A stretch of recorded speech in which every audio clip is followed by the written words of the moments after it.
Yo, welcome back to another stream, people. How are we doing on this little Sunday night chiller? Yes, welcome back. Hopefully you guys are all doing well, man. And tonight we're going to be discussing all things FA Cup draw and much more. And, you know, there's a lot of fixtures coming up after this international break, so we'll have to check it out. But before we get into it, make sure you guys smash a like on the stream and subscribe to the channel as well if you are new. Sheffield United, then. That's the draw. I'm going to tell you what I think, man. But before I do, I think we need to hear from someone else. Oh! Yes. Guess who has arrived, people? Guess who has arrived? Yo. The anticipation was building there, man. I was excited. I've been excited to make my first official stream as part of the channel. Listen, I want to say, before we do get started on a real one, on a heart-to-heart here between myself and the chat, and to ULB, man, the amount of messages, comments, DMs, text messages, WhatsApps, phone calls I've got from this is like, I feel like my announcement was bigger than Erling Haaland's when he joined Manchester City. And like, it was wild. The love from the City Xtra community and beyond was special. So to every single one of you in the chat right now who have shown love and are excited for the journey ahead, I genuinely mean a thank you. This is huge. This is huge because it means we can make so much more content, more than you've ever seen on this channel before. And of course, lots of new forms of content that you've never seen before in the pipeline. So do stay tuned for that. Listen, get locked in, get loaded. We're on the road to 100K. I'm going to say it here. We want that 100K LB. Smash the likes, subscribe to the channel, and get locked in, people. Get locked in, man. That's what it's about. Good to see people welcoming you to the City Xtra community. Love to see it, people. Love to see it. Bro, we done the draw. Me and John done that draw before the FA Cup draw. Got Sheffield United, man. Obviously, United managed to get through because Fulham decided to absolutely shit the bed, and they'll be playing Brighton, which is no easy game. What do you make of the draw, bro? Because not to be disrespectful to Sheffield United, I think it's fair to say they are the weakest team left in the competition. We now know it's been confirmed that McAtee and Doyle cannot play unless the FA suddenly decide to change the rules, which, guys, they're not going to do. What do you make of this draw, bro? We needed it. We really needed that draw. I couldn't have bared the idea, both financially for me who travels to games and for the lads on the pitch, of playing, say, Man United or even Brighton on that particular weekend. Because for those of you who haven't looked at the fixtures, that fixture schedule we have for late April is disgusting. Absolutely disgusting. We'll go from playing Bayern Munich away midweek to 4 days later an FA Cup semi-final to then 3 days after that Arsenal at home in the Premier League. So that's an absolute headache for Pep Guardiola and a physical demand on the players. So listen, I don't want to disrespect Sheffield United because they're actually having a fantastic season in the Championship and obviously in the FA Cup too to get to where they are. And big up the two City lads down there too, clearly doing fantastic things. I saw Tommy Doyle's goal today and I was sick. But we should be looking to win that. Like, it's the easiest draw we could have got. I think, dare I say it, it's a conversation I actually want to open up to the chat, and I want to have with you. I was having a conversation in my group chat earlier on, was what kind of a team do you want to put out in that game? Is it one where you start Haaland, considering we played Bayern a few days before, we've Arsenal a few days later. Let's say, for argument's sake, we get through the Bayern game and we're looking at Real Madrid. Do you look at starting the likes of Haaland, the likes of Rodri in that Sheffield United game? That's a good question. Let's have a look at the fixtures and I'll whack them up on the screen here. So where are we at? It's this one. Obviously, this Brighton game is going to be rearranged. That's going to be postponed. So just ignore that one. And then we got Arsenal, right? Okay, so yeah, it's pretty mad, isn't it? It's disgusting. I think for me, I think obviously Ortega probably plays the game. Laporte probably plays the game. I wonder if he might play Rico Lewis. First game at Wembley for Rico Lewis, because I'm thinking Kyle Walker needs to come into this game here, the Bayern Munich game. He'll have to play the Arsenal game, in my opinion. That's what I want to see Kyle Walker in these two games here. I'm thinking, some rotation, but the rotation should be pretty strong still. So I'm thinking maybe Rico Lewis will come into this. I'm thinking Laporte will come into this.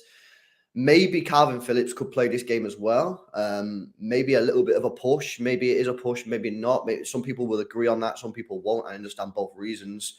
But I think it's one of them. Do you remember when we played? Did we play Wickham last year at home? And I kind of liked what he did in that game. He rotated the defense, right? Completely rotated the defense. I'm not comparing. Yeah. I'm not comparing Wickham to Sheffield United. I know Sheffield United is better than Wickham, but what I like about what he did against Wickham was he played a completely weak defense, but then the midfield and the strikers or the attacking players were still very strong. And I think that's what I kind of like to see him do in this one. I think for me personally, I'd probably rotate the defense. I'd consider playing Calvin Phillips depending on his fitness levels. But going forward, I still want to see a pretty strong front three. And, he's not going to play Cole Palmer, is he? He's not going to play Cole Palmer. He's not going to play anyone like that. So he's still going to play like Mahrez, Foden's, Haaland or Alvarez. He might play Alvarez. He might be able to get away with not playing Haaland in that game. But we still need to be putting out a strong team, man, because at the end of the day now, this is a competition we can win. It's a competition where we let ourselves down last year in terms of the rotation that he did last year was too much. And I don't think he needs to do as much this year. But yeah, so long as you keep the attacking players, then I think we'll be fine. Because let's be honest, Sheffield United are not going to score 3 goals against us, are they, at Wembley? It's unlikely that they're going to score like 3 goals. Could they get a goal? Could they get 2 goals? Yeah, of course they could. You know what I mean? It's Wembley, it's the FA Cup, spirit of the FA Cup, and that they can get 1 or 2 goals. It's unlikely that we're going to see Sheffield United to score 3 goals against City. But could we see City with a really strong attack and a really strong midfield go and score 3 goals against Sheffield United away? Yes, we could. So for me, I'd sort of rotate the defence, still play strong defence, Laporte in, Rico Lewis in, consider Calvin Phillips. But for me, my view, I want my attacking midfielders and my attacking players to be pretty strong. I'm kind of okay with any winger set, but I'm going to keep it 100. I want Alvarez to start that game. I won't want Haaland to start that game. I think if we have any aspirations of Julian Alvarez being an out-and-out number 9 for us at some point, whether Haaland stays or goes, or showing Alvarez that he can lead the line for us, I think this is a game we absolutely have to give to him. And you have to look at the facts here, whether you like it or not, or whether you believe it or not. Haaland isn't actually a robot. From what I've heard, he is a human being, and there's a lot of games that we need Haaland to be in tip-top form for us in the month of April. I'm looking at, from the 1st of April, it kicks off. It's heavy from the month of April, the first. Liverpool, then you've got Leicester, 2 Champions League games against Bayern Munich, you got that Arsenal game with Fulham away. I think if there's one game where you just say, listen, Haaland, mate, I know you're chasing a big goal record here, but we need you fresh. We don't actually need you to play this game. And Julian Alvarez is absolutely more than capable of leading the line. I think if our creative players are De Bruyne's, who I wouldn't mind playing that game, but if he's to play that game and play the way he has been recently, Foden, Mahrez, Grealish, I'm happy with any of them. We should create enough chances for Julian Alvarez to put to bed. I think not putting our strongest complement of players on the pitch, with all due respect to Sheffield United, should be capable of winning the game. I love the FA Cup, I do, and I'd love to win it, but I'm very conscious of the fact that we have a fantastic opportunity here to go far in the Champions League, and we want to push Arsenal right till the end of the Premier League race. So is it a risk worth taking, playing Rodri, starting Haaland? Diaz, I don't want to see him anywhere near that pitch. I simply don't. I don't want to see Ruben Diaz play against Sheffield United. Stones Laporte or Laporte, Ake, whatever you choose is fine. I just think it's a game that we have this is where we use our squad depth this game and show our depth. Mm-hmm. Yeah, no, I agree. Let me have a look at some of these member chats on that. Aaron Banks, member for 5, says big ups to Hubie Doo on joining City Extra. That's from Aaron Banks. Big up, Aaron. Joseph J, member for 4, says Hugh Moon, you saw me standing alone. Big up, Hugh. We love you, mate. Looking forward to see the new City Extra trio. MTFC OK from Joseph J. Big up, Joseph. Anthony, yes, Anthony with the super chat says doesn't matter who we got in the Champions League. We can get the results to win the competition. It doesn't matter is it Bayern Munich or Real Madrid. Very confident there from Anthony. Yes, Anthony. We've also got Carl says Haaland will want to play all.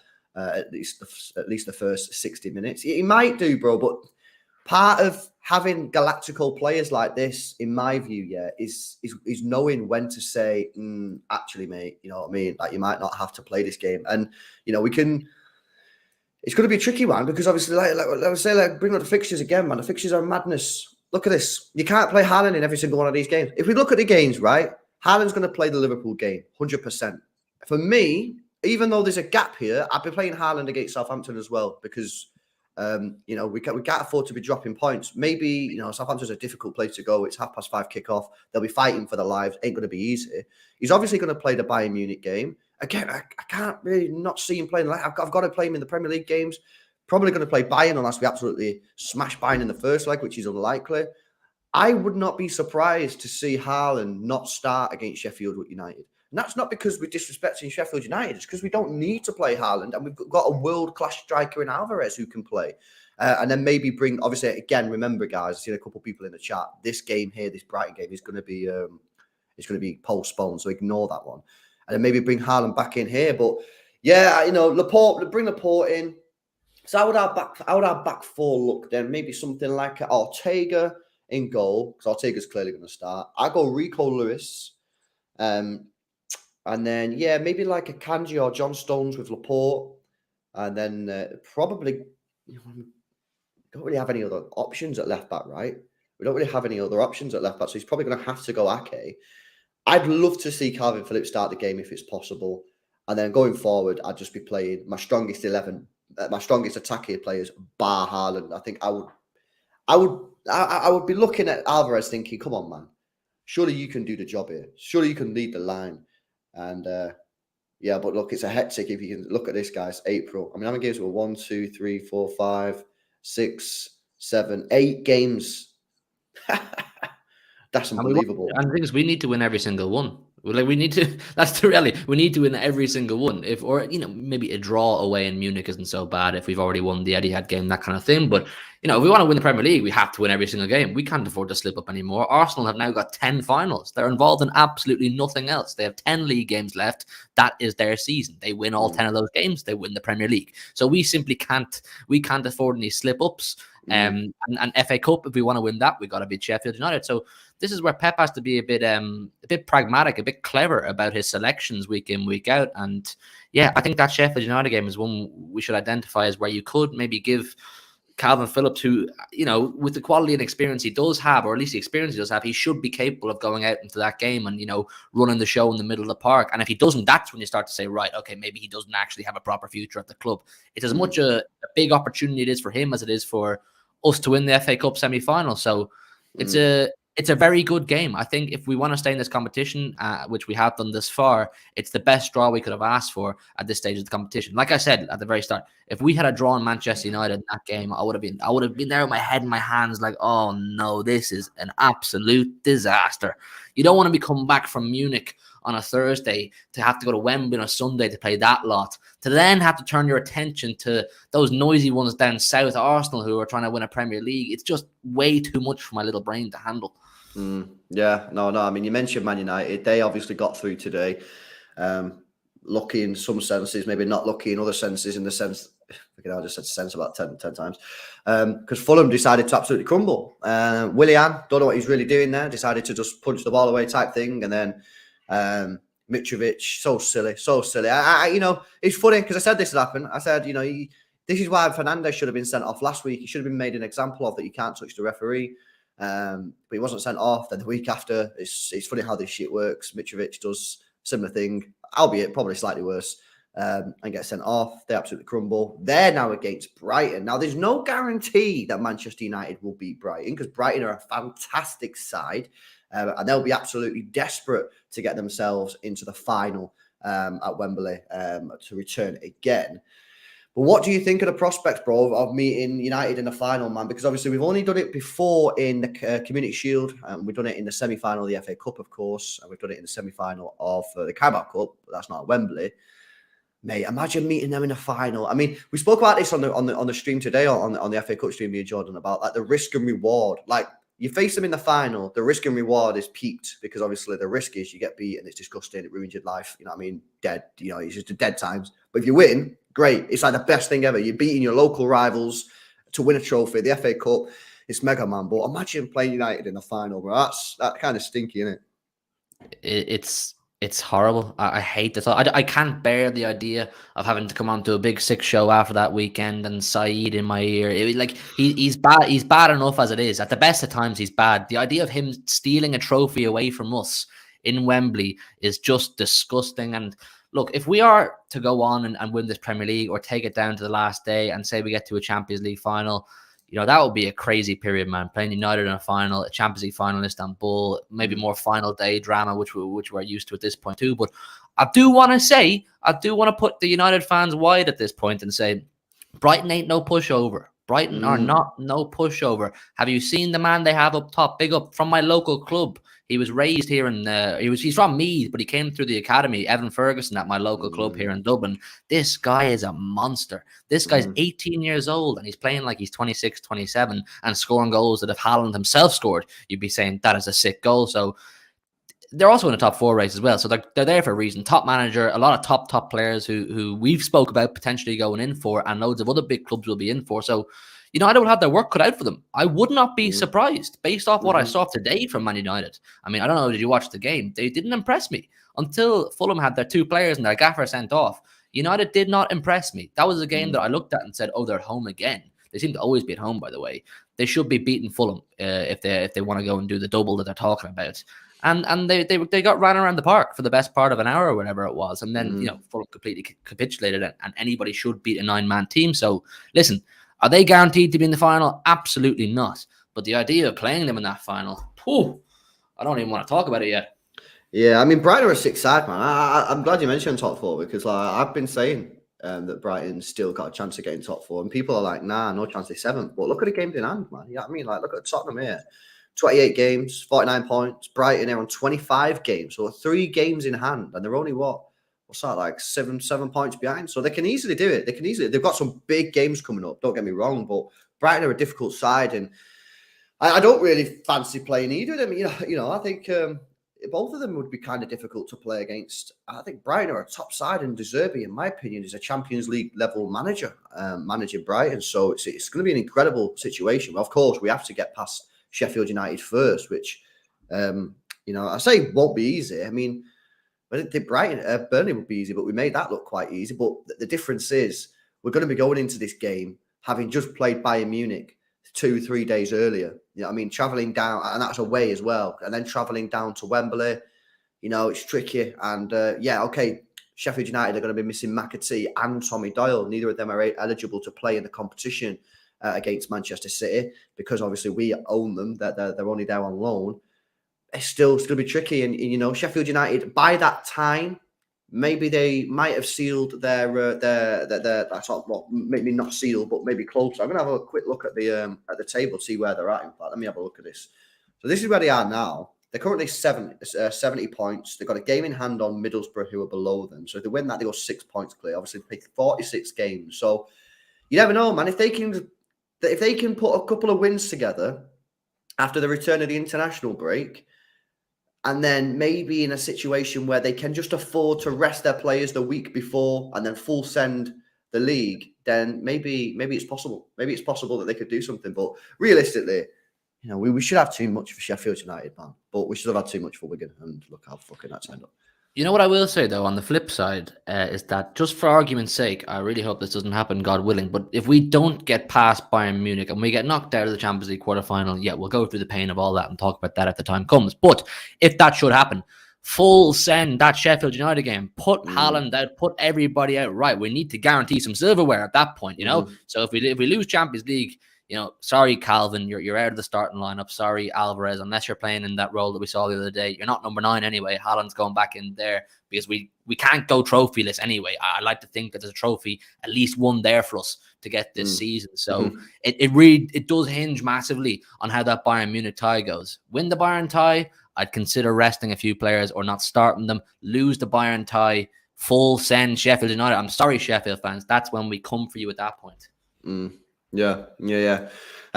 Professional Unit with a 5 says we have options in our backline and forwards. Our midfield is our biggest concern. We cannot risk KDB and Rodri getting injured or being in poor form, and that's why I maybe would risk Kevin De Bruyne for an hour if you can get away with it. Now, of course, this all depends on what happens in the second leg at Bayern Munich. This is why we've said before this draw was even made, we said that the home leg against Bayern Munich is so important, because if we can go there with a win, 2-3 goal win, which I believe could happen. I'm not saying it will, but I believe that we're good enough to beat them 2 or 3-0. I certainly believe that. Then maybe you could go there and maybe get away with only playing Kevin De Bruyne for an hour. Basically, if you can get away with only playing Kevin De Bruyne for an hour in that second Bayern Munich game, then you can probably give him another hour against Sheffield United. And hopefully, if he plays Alvarez, Haaland, or whoever he plays in the attacking lines on that massive pitch of Wembley, hopefully that'll be enough. But on the Rodri thing, yeah, I mean, I'd do everything possible to not play Rodri in that semi-final. I really would. I'd be putting Calvin Phillips. I get into one side now and say, mate, you need to be on fitness plan now, mate. You need to be doing hit sessions every day, bro, because I need you to be able to start that game against Sheffield United. I need you to be able to come off the bench in these games now after the international break, not just when we're 6-0 up. I need to be able to trust you to go on the pitch at 2-0 up or 2-1 or 1-0 to be able to take Rodri off. You need to, and that's obviously he wants to be doing more than that, but at the moment that's just where it is. That's the truth of where Calvin Phillips is at, and he needs to be able to come on and help out. He can't just be coming on at 6-0 up, 5-0 up. That's not what we bought him for. We bought him to play in games which are big matches. Okay, it's Sheffield United, they're in the Championship, it's a semi-final, so these are the games that he needs to be playing in. And if he doesn't, then I've already said my piece on Calvin Phillips about I just don't think Pep's a massive fan, and if he doesn't start that game, I'd say it's curtains. Yeah, no, if Calvin Phillips doesn't start that game, Pep has absolutely no trust in him. I spoke about in a stream we did the other day or the other week. I said, I feel with Pep, above everything, it's reliability. Can he rely on you when he needs you to come in and do a job? And for Calvin, if you're a player that, if we bring you on at 2-0 and we feel you're a liability, you're not going to be in the picture. You have to be someone that if we're 2-0 up, we have to be able to feel at that point we've won the game, because the cavalry we call on off the bench should be able to see out the game and not have any disasters or calamities, because I don't see that happening with Rodri. And I'm not saying Calvin Phillips ever has to be at the same level as Rodri, but you have to be able to just come on and shore things up, see it out, basically. So it's a big 2 months for everybody, for the whole squad, really, isn't it? We're chasing these trophies, some players trying to prove their worth and prove their stay in the squad kind of thing. So, look, we'll just have to see how it unfolds. Yeah, alternate Cavs, yes, says foolishness. Remind me what happened when you lot rested Haaland and let Alvarez lead the line in the Carabao Cup final, quarter-final against Southampton. Yeah, but the difference is we were just shit that day. This is a different Manchester City, Cavs. I don't know if that's you try to roast us there or whatever, but that was a different Manchester City. That was a different time. We've changed since then. We're a much better side. We've got our heads screwed in. At that time, no one was happy. The players weren't happy. The manager wasn't happy. The fans weren't happy. No one was happy. It wasn't Alvarez's fault, man. It was not Alvarez's fault that night at all. It was a whole team. I remember saying that. I think I said it on City Extra or another show that was one of the worst performances I'd seen from Manchester City under Pep Guardiola ever. The whole team was completely off. None of the creative players offered anything at all. We created nothing for Alvarez worth talking about. So starting Alvarez that day is not the reason, or over Haaland is not the reason that we went out of the Carabao Cup quarter-final. I mean, look at the game we just played yesterday versus that game against Southampton. You'd swear they're two different teams the way we're playing. Yeah. No, 100%. There's a little bit of a confusion about whether or not McAtee and Tommy Doyle could play in this game. Some people saying they could play, and some people said they couldn't play. They can't play. It's now been confirmed that they can't play by looking at the rules. What are your thoughts on this one, bro? Because I don't know, man. At the end of the day, I mean, I've seen some people said they should be allowed to play, but I mean, put the rules to one side. What are you thinking? Do you think that they should be allowed to play? I mean, you see it in the Champions League, of course. The Champions League, lone players can play against the teams. In the Carabao Cup, this is where it got confusing because people was getting this confused. In the Carabao Cup, players can play against the parent club if they've got a written agreement from the parent club. So that's why I think there was some confusion over whether or not because people kept on saying on Twitter that, City give them permission, then they can play. That's correct in the Carabao Cup, not in the FA Cup. What do you think on this? Do you think they should be allowed to play? I mean, they're not going to be able to play, so it's a kind of a pointless discussion, but I'm just interested to know yours, mine, and everyone else's thoughts. I'm kind of split down the middle. I mean, I think I lean more towards, say, let them play. Let them play. They've had an absolutely fantastic season with Sheffield United, like I said, both in their league and to get to the FA Cup semi-final. They worked so hard in the City Academy to build their profiles, get their reputation, get a move on loan to a good club in Sheffield United, get to Wembley at their young age. An opportunity to play in Wembley is so exciting. And then to not be able to play just because you're playing against your parent club and have that opportunity taken away from you, you'd be pretty gut-wrenched for them. But then my more greedy side says, fuck them. We have a cup to go on and win. We have a cup to go on and win. And if they're going to potentially hinder our chances of getting the cup, stay in the stands, Doyle and McAtee. So I'm kind of caught. But I think I do lean more towards, say, freedom. Let them play, man. They deserve the opportunity and the chance to play against City and show what they can do. Yeah, no, I know. It's obviously it's a little bit frustrating how the rules are different for different competitions. Like we've got 4 different competitions: Premier League, FA Cup, Carabao Cup, and the Champions League, and all the rules are different. So it is a little bit frustrating there. We could do with sort of just like a blanket approach rather than this scattergun. Every competition has a different sort of rule, but yeah, it's one of them. I've seen some fans online saying, "Oh no, we should let them play," even though, again, just to clarify, City can't let them play. It's an FA rule. We're just talking about it, but yeah, for me, man, like. Listen, we might not win the Premier League this year. I still think that I still back in that we will. I still believe that we will. I believe that Arsenal will drop points and I think we'll catch them. But there's a very good chance that we don't win the Premier League this year. We've never won the Champions League in our life. So, we could be in a situation where the FA Cup is the only trophy that we win this year, which, in this sort of modern era for Manchester City, you'd probably say is a bit of a disappointment, but it's still a trophy and we'll still be very happy with it. I think a lot of people will still say that this club with this manager and this squad should be winning to the Premier League or the Champions League. But this is potentially the only trophy that we could win this year. Sheffield United are no mugs. They're a good side. They're second in the Championship, play some good football. And Tommy Doyle and McAtee are very crucial to that, and they're playing very, very well. So, yeah, again, not to sit on a fence, but on one hand, I'm like, it would have been nice to see them play. But on the other hand, I'm like, nah, again, like you just said, like, fuck it. Like, we need to win this fucking trophy, man, because it could be the only thing that we could win.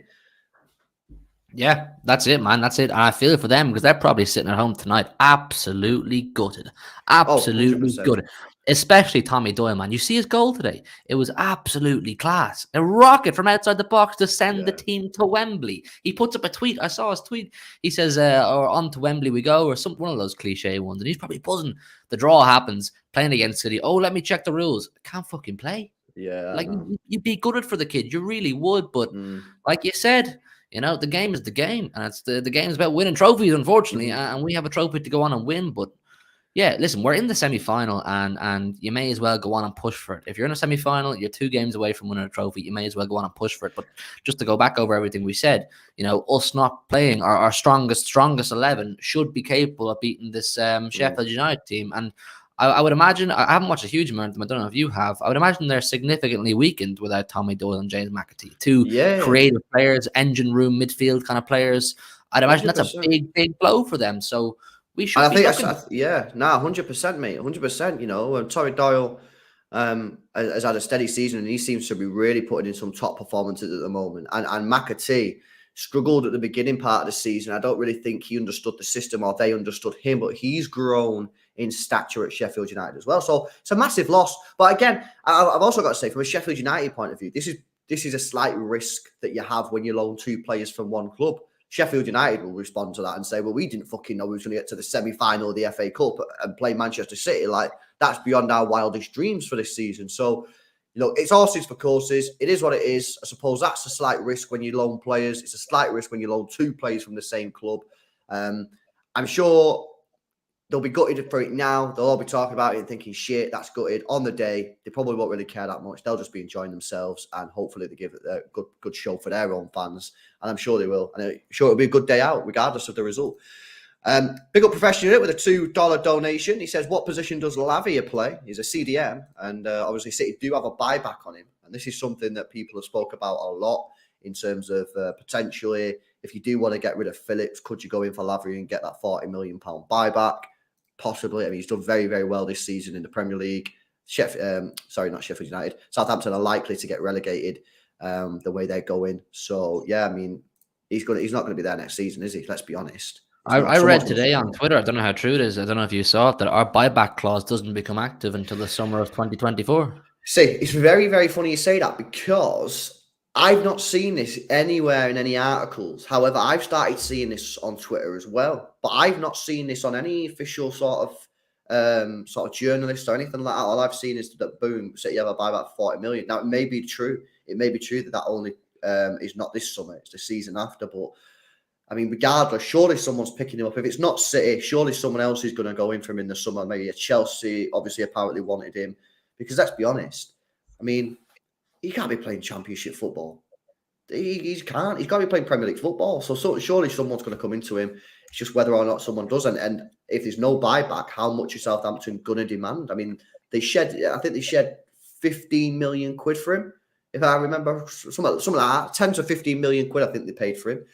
You know, how much do they request? I mean, if they don't sell him this summer, then City will 100% get him next summer on the buyback, and that's 40 million. So 50 mil, maybe? I mean... Well, didn't Chelsea try to buy him as soon as Southampton did for 50 million, wasn't it? I'm pretty sure it's 50 on the button. They offered Southampton 50 million, and he's got his first official year of Premier League experience under his belt, and he's done very, very well in a poor Southampton team, so he's going to have his suitors. You'd have to be saying, in today's market, now, I don't know, in my opinion, if he's worth 50 or 60 million, but in today's market, yeah, you'd definitely be looking at, 50, 60, maybe even slightly more, but I tell you what, I have a feeling, and I think it would be a good move for him to go to Vincent Kompany's Burnley. I genuinely think that, because Kompany is clearly trying to implement very similar systems and formations and tactics to what he was used to at Manchester City. And this is what Lavia would have grown up playing, because as we know, all of our academy teams play the exact same way our first team do. So he would be very familiar with all of Kompany's ideologies and what he's trying to do. So he'd probably, slot into a very good looking Burnley team like a glove. Mm-hmm. So I could see him going there, and I could see Kompany showing interest in him. I don't know whether he'd feel he's slightly above that, but listen, we know from that Burnley team, we've studied them a bit over the weekend, haven't we, that they're clearly quite good, and they're going to have aspirations of being a bit more than just a yo-yo club or a potential relegation team next season. So that's maybe one for him if we don't go in and try to get him back. Yeah, certainly interesting. Let us know in the chat, guys. What do you think? Would you activate that £40 million buyback? Again, I've not seen anything from any journalists to say that it's only active next summer, not this summer. But that's some of the rumours going around. It'll be interesting to see what's going on that one. What was I wanted to talk about just then? Oh yeah, some more press conferences have just some more press conference comments have just been released. Some of the embargoed section, obviously 10:30 it comes out, so we've got some press conference comments. I thought I might as well go through them now. Pep Guardiola said this. He says, don't ask me again about doubles, trebles, quadruples, 5-2-pools, 6-2-pools, and 7-2-pools. He then said, on only winning the FA Cup, he says, I'm a failure in the FA Cup. I know, I told you. Julia Roberts is my friend. This is the failure. It's a weird guy at times, Pep Guardiola. I mean, we all love him in that, but he's not. He'd been asked about the FA Cup and he's talking about Julia Roberts again. What's his I could problem, man? see why if you're a rival fan, why he may not take your fancy, why he may not be your favorite guy in the world, because he can be quite sarcastic and cheeky at times, and he just has some weird comments too. But listen, we love Pep. We love him for all his flaws and sins. So let him beef with Julia Roberts if that's what he wants to do, as long as he's winning trophies. He then spoke about Vincent Kompany, and he said this. He says, one day he will be sitting here talking about representing Manchester City. It's going to happen. I'll bet you whatever you want, I will win the bet. What's your thought? Here for it, man. Are you here for it? Yeah, I've never spoke to you about this, actually. I don't think I've ever I'm here for it, man. And you know what? You are the reason I'm here for it. You somehow, in the last 2 weeks, when you started pushing this Kompany hype train, I got on board. I can't lie. You sold me. You know what? Lewis should go back into sales because he's very good at it. He sold me Vincent Kompany. I'm very good at sales, actually. I was very good at sales. I'm very good at sales in all my previous jobs. When I was at KFC, boom, man was selling the chicken, upselling the chicken wings, boom. You want some hot wings with that? You know, with an insurance company, boom, I was selling insurance like that, mate. I was 6 salesmen. I can sell anything, mate. And you know, I will sell. If you're still not convinced on Vincent Kompany, I will sell you Vincent Kompany within the next 2 months. You know what I mean? I'll have you Vincent Kompany, Manchester City manager next. But yeah, man, we got to get him in, man. I'm telling you. The emotional roller coaster we get from this guy would be sick. The emotional attachment. Plus, what you got to remember is, people have to remember this, Hugh, yeah? When Pep Guardiola leaves, we're going to have a dip. Might not be a big dip. Might be a big dip. No one really knows. It's going to be a dip. And he wants someone with a bit of credit in the bank, man. And I think you get Vincent Kompany in there, yeah? He wants to play football the right way. He'll have credit in the bank with the fans. And I'm ready for it. And if it doesn't work, you know, people are like, there's people saying, oh, yeah, but if it doesn't work, then, you know, he'll have to get sacked. And what? You think that's going to change my opinion of him as a football player? No, I'm not a child. You know what I mean? I can separate his playing career from his manager career. If he does shit as a manager, then I'm not going to be like, oh, he was a shit player as well. I'm not going to forget everything that he's done. I'm just going to be like, oh, yeah, it didn't work out. I'm a grown-up. I can separate the two things. But if it did work out, then, bro, I can sit there then, like, watching this guy who come in from what was it, Hamburg, went and captained our side, won the Premier League, done all this mad stuff as a player, and then managed us, man, to greatness. I'd be like, yo, that's surely what you got. And yeah, it's risk and reward. He might shit the bed, and now you might have to say, oh, you know what? You might sat there one day and go, I want Vincent Kompany to be sacked. Yeah, it's pain. But the upside is that you have a manager who knows the club, who's a legend at this football club, and he could take you to the moon, man. So get on board is all I say. You know what? I've always been very anti bringing back legends as managers, because more often than not, it seems to end in tears, doesn't it? It generally goes pretty badly. You look at Lampard, you look at Celtic. Neil Lennon twice didn't end great. There's been plenty. Arteta was doing well now at Arsenal, isn't he? But there's loads. Solskjaer, Man United. I think the list goes on. But I don't know. You kind of sold me, like I said, and there feels something slightly different about Vincent Kompany. He doesn't strike me as the kind of guy who would want to come in and say, or feel like he can rely on his credit in the bank. I think he's the kind of guy who'd come in and say, no, I'm here to take the hits if I need to take hits, you know, to get what I want out of this team. And listen, all I'm saying is, in a mad world, maybe Vincent Kompany will be the first manager to win us a Champions League. I mean, obviously, I hope Pep Guardiola can do it, but wouldn't it be the most fairy tale ending for Vincent Kompany to come in, the captain himself, the leader, to come in and win the Champions League as a manager? Now, like I said, I hope Pep can do it, but I feel different about Kompany than I do to any other club legends. I don't think there's any other previous City players I'd want to come back and manage the club. I think Kompany's as far as it goes for me. I would go. But the thing is, yeah, like, people talk about Ollie. Ollie didn't fail at Manchester United because he's an ex-legend. He failed at Manchester United because he's a shit manager. Call a spade a spade. Do you know what I mean? You know, Vincent Kompany, that's the truth, bro. You know, people can dress it up how they want. He's a shit manager, and that's why he got sacked. He did the double over City. He won the Etihad Trophy. He done a double, but in terms of actually being a manager, he's a shit manager. Vincent Kompany is clearly a good manager. He's done well with Anderlecht. He's doing incredibly well with Burnley. Now, I'm not sitting here now saying, yes, it's 100% that I want Vincent Kompany as the manager at Manchester City. That's what I want. And that's the goal. But for me, that is caveat. And the caveat on that is that Vincent Kompany and Burnley have to do relatively well next season. If he's got to get into the Premier League. And for me, you know, try and get above sort of 14th. If he can finish 15th or above, then I'm sort of like, yeah, this is working. And then the season after, if he can sort of get mid-table, then I'm like, yeah, that's the sort of game. If he comes in next season in the Premier League and he hovers around the relegation zone, then maybe I might change my mind. You know, I'm only giving my opinion based on here and now. You know, I can't look into the future and say what he's going to do next season. And I'm certainly not going to still be backing Vincent Kompany if he does shit next year. You know what I mean? I'm not an idiot.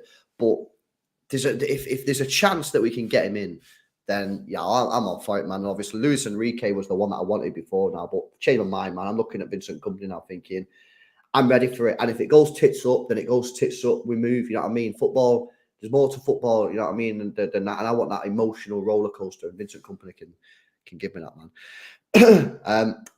Got a couple more comments here from Guardiola. He said the worst games we played is always the FA Cup semi-final at Wembley. Never we were there. Our performance was really poor all the time. Even the year we won the FA Cup, I remember it wasn't good. I don't know why, but we struggle. Hopefully one day we can play the FA Cup semi-finals in Manchester and not go to Wembley. And Wembley, people come here to change the dynamic. Well, that's the thing. Obviously, people talk about this all the time, don't they? About, you know, they don't really want the FA Cup semi-final being at Wembley. I don't really think many people do, but that's what it is. One of the things that he does need to accept, though, is he does rotate in the semi-finals a little bit too much. If you look at the team that he put out last year against Liverpool, I know we played a game against Real Madrid or whoever it was a couple of days before, but he rotated far too much, you know what I mean?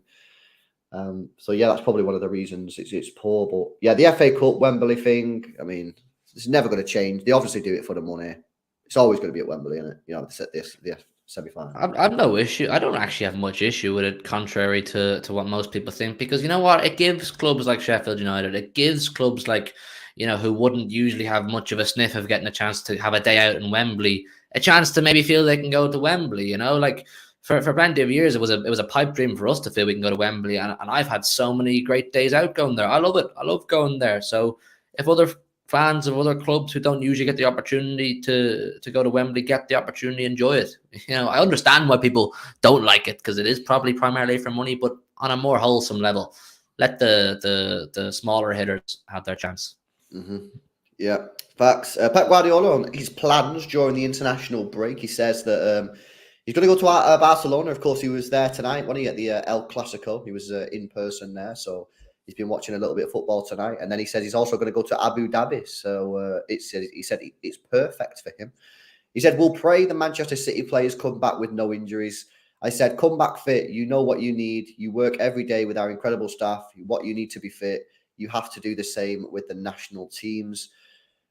I mean, that for me is probably one of the most important things now for the rest of the season, in terms of if we can get our players back from this international break, every single one of them fit, I think that we've got a real chance of doing something special. You know, I think even if we just get one or two injuries, it could crush our season. You know, Kevin De Bruyne or Haaland or Diaz, you know, something like that. That would be painful for us. Painful. So we need to hope, man. Fingers crossed that our players come back fresh and fit, man, because that's key now. That's like a football match result in itself. You know what I mean? Every single game that I watch now, these European qualifiers, I'm going to be like, you know, the end result for me is our City players coming off that pitch not injured, because that's just huge. It's huge, isn't it? I was low-key hoping that, you know, the way De Bruyne went off holding, was it his thigh or his hamstring yesterday? Yeah, I was low-key hoping we'd get a little notification off City this morning, or Belgium FA, saying Kevin De Bruyne won't be joining us on this international break due to a hamstring injury or a thigh injury. And I'd say, I see what you're doing there, Kev. I see the signal you're sending. You're locked in for this business end. I get you. But look, yeah, it's the same for everybody, isn't it? Everybody, also Arsenal, Madrid, Bayern, whoever, they're all hoping that their players come back safe and sound from this international break. And look, they're competitors. They want to play. Like, we know from Haaland anyway, how often he speaks about how desperate he is to take Norway to a level they've never been before and that kind of thing. So listen, let him at it. Hopefully he can continue with momentum, and other players can too. But the main thing is, yeah, come back and be fit and ready, man. We need you. You know what I mean? The internationals don't matter that much. Yeah. Pep said it's the 51st time since we've been together at Manchester City that we've scored 5 goals in a single game. And that was the reason why we invite people to come to the Etihad. It's a lot of times. What's important is to be there in the FA Cup semi-finals. Honestly, we've had difficult draws this season, the Carabao Cup, FA Cup with Chelsea, Arsenal, Liverpool. And now, of course, we've got Burnley in the Championship, and then obviously not said Sheffield United because this was yesterday, but now we've also got Sheffield United. So yeah, I mean, it's an interesting one. This next 2 weeks, it's kind of, there's not much going on in terms of City, but this what is going on could have a serious impact on our season. It's absolutely massive. Let's have a look at this super chat here from Recep. Says Pep takes notes from his friend Xavi how to beat Madrid in the next round of the Champions League. I mean, Xavi's won 5 out of 7 El Clasicos now. Barcelona owns Madrid. Go see it. I mean, I didn't know it was 5 out of 7. That's a very, very strong record for Xavi, that, isn't it? Fucking hell. Madrid don't seem to give a crap at all about domestic football this season. They really don't. Because I watched a little bit of them. I watched them tonight. They really didn't look too impressive. And when you compare them in their La Liga to Champions League, once again, it's like 2 different teams. So I don't know. I wouldn't read into it too much. But yeah, if we played them, I'd still fancy us to beat them, if I'm being honest. Yeah. Interesting. Well, there you go. City have Sheffield United in the FA Cup semi-finals. We are back at Wembley again. A couple of days after Bayern Munich away. It's going to be a very, very, tiring time for both the players and fans. And obviously, we'll have content on the channel, bringing you all the watch-alongs, previews, reviews, and all that kind of shit, guys. It's going to be a mad month, man. And that's why I keep saying to you, man, take this next 2 weeks to relax. You know what I mean? Go to a spa, have a little spa session. You know what I mean? Listen to a podcast. You know what I mean? Listen to KFC. Go KFC. Go do that. Yeah. Have a little relax. You know what I mean? Have some sleep. Catch up on your sleep. Maybe do some studying. Whatever you like to do to relax. Maybe get on a Warzone. Maybe get on a bit of FIFA or something. No, not FIFA, because FIFA stresses you out, man. FIFA's the worst. Don't go on FIFA. But yeah, because obviously, man, 8 games in April. What? It's going to be a madness. It's going to be huge. Bro, first stream on the City Extra, man, as a guest. Yeah, listen, I'm buzzing, man. I'm delighted. Thank you for the chat's great reception. And listen, look forward to what's ahead. Big things coming. End the stream for us, bro. Go on, tell them what to do, innit? Like and subscribe. Yo, peace out, people. See you in the next one, man.